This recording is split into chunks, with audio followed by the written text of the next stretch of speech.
Hello everyone, मैं हूं दीपिका।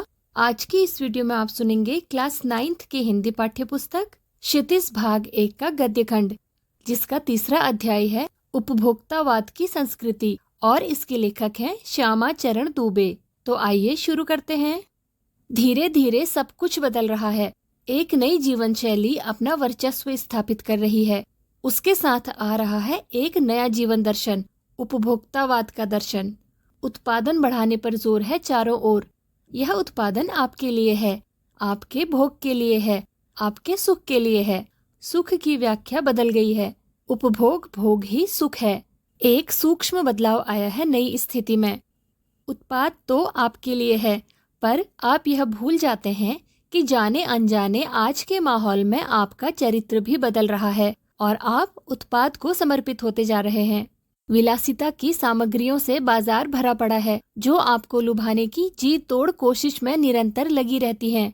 दैनिक जीवन में काम आने वाली वस्तुओं को ही लीजिए। टूथपेस्ट चाहिए, यह दांतों को मोती जैसा चमकीला बनाता है, यह मुंह की दुर्गंध हटाता है, यह मसूड़ों को मजबूत करता है और यह पूर्ण सुरक्षा देता है। वह सब करके जो 3-4 पेस्ट अलग अलग करते हैं, किसी पेस्ट का मैजिक फॉर्मूला है। कोई बबूल या नीम के गुणों से भरपूर है, कोई ऋषि मुनियों द्वारा स्वीकृत तथा मान्य वनस्पति और खनिज तत्वों के मिश्रण से बना है। जो चाहे चुन लीजिए। यदि पेस्ट अच्छा है तो ब्रश भी अच्छा होना चाहिए। आकार, रंग, बनावट, पहुंच और सफाई की क्षमता में अलग अलग, एक से बढ़कर एक। मुंह की दुर्गंध से बचने के लिए माउथ वॉश भी चाहिए। सूची और भी लंबी हो सकती है, पर इतनी चीजों का ही बिल काफी बड़ा हो जाएगा, क्योंकि आप शायद बहुविज्ञापित और कीमती ब्रांड खरीदना ही पसंद करें। सौंदर्य प्रसाधनों की भीड़ तो चमत्कृत कर देने वाली है। हर माह उनमें नए नए उत्पाद जुड़ते जाते हैं। साबुन ही देखिए, एक में हल्की खुशबू है, दूसरे में तेज। एक दिन भर आपके शरीर को तरोताजा रखता है, दूसरा पसीना रोकता है, तीसरा जर्म्स से आपकी रक्षा करता है।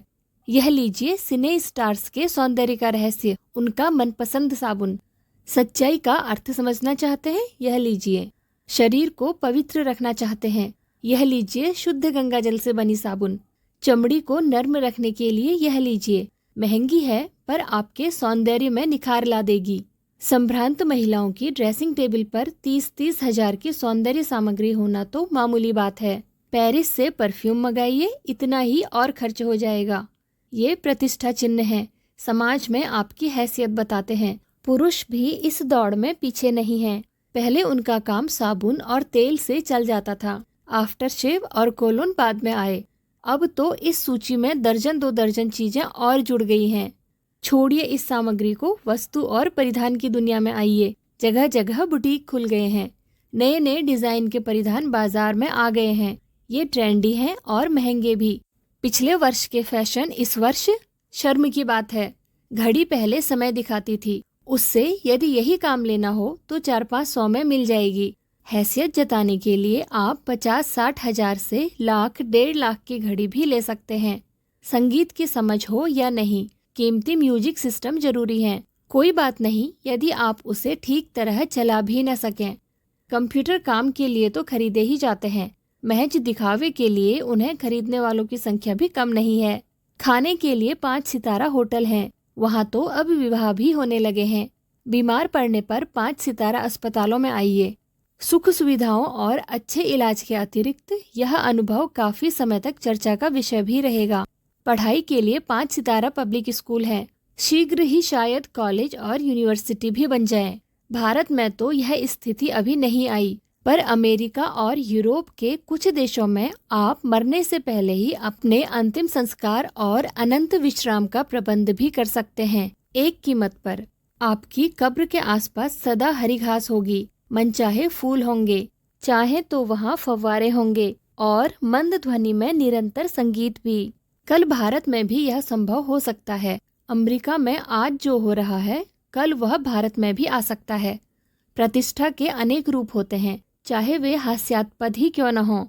यह है एक छोटी सी झलक उपभोक्तावादी समाज की। यह विशिष्ट जन का समाज है, पर सामान्य जन भी इसे ललचाई निगाहों से देखते हैं। उनकी दृष्टि में एक विज्ञापन की भाषा में यही है राइट चॉइस पे भी। जैसे मोती जैसे दांत, पूर्ण सुरक्षित गुणों से भरपूर, सुपर ऑफर, एक के साथ एक, बिस्कुट, साबुन, शीतल जल। अब विषय के गंभीर पक्ष की ओर आए। इस उपभोक्ता संस्कृति का विकास भारत में क्यों हो रहा है? सामंती संस्कृति के तत्व भारत में पहले भी रहे हैं। उपभोक्तावाद इस संस्कृति से जुड़ा रहा है। आज सामंत बदल गए हैं, सामंती संस्कृति का मुहावरा बदल गया है। हम सांस्कृतिक अस्मिता की बात कितनी ही करें, परंपराओं का अवमूल्यन हुआ है, आस्थाओं का शरण हुआ है। कड़वा सच तो यह है कि हम बौद्धिक दास्ता स्वीकार कर रहे हैं, पश्चिम के सांस्कृतिक उपनिवेश बन रहे हैं। हमारी नई संस्कृति अनुकरण की संस्कृति है। हम आधुनिकता के झूठे प्रतिमान अपनाते जा रहे हैं। प्रतिष्ठा की अंधी प्रतिस्पर्धा में जो अपना है उसे खोकर छद्म आधुनिकता की गिरफ्त में आते जा रहे हैं। संस्कृति की नियंत्रक शक्तियों के शीर्ण हो जाने के कारण हम दिग्भ्रमित हो रहे हैं। हमारा समाज ही अन्य निर्देशित होता जा रहा है। विज्ञापन और प्रसार के सूक्ष्म तंत्र हमारी मानसिकता बदल रहे हैं। उनमें सम्मोहन की शक्ति है, वशीकरण की भी। अंततः इस संस्कृति के फैलाव का परिणाम क्या होगा, यह गंभीर चिंता का विषय है। हमारे सीमित संसाधनों का घोर अपव्यय हो रहा है। जीवन की गुणवत्ता आलू के चिप्स से नहीं सुधरती, न बहुविज्ञापित शीतल पेयों से, भले ही वे अंतर्राष्ट्रीय हों। पिज्जा और बर्गर कितने ही आधुनिक हों, हैं वे कूड़ा खाद्य। समाज के वर्गों की दूरी बढ़ रही है, सामाजिक सरोकारों में कमी आ रही है। जीवन स्तर का यह बढ़ता अंतर आक्रोश और अशांति को जन्म दे रहा है। जैसे जैसे दिखावे की यह संस्कृति फैलेगी, सामाजिक अशांति भी बढ़ेगी। हमारी सांस्कृतिक अस्मिता का ह्रास तो हो ही रहा है, हम लक्ष्य भ्रम से भी पीड़ित हैं। विकास के विराट उद्देश्य पीछे हट रहे हैं। हम झूठी तुष्टि के तात्कालिक लक्ष्यों का पीछा कर रहे हैं।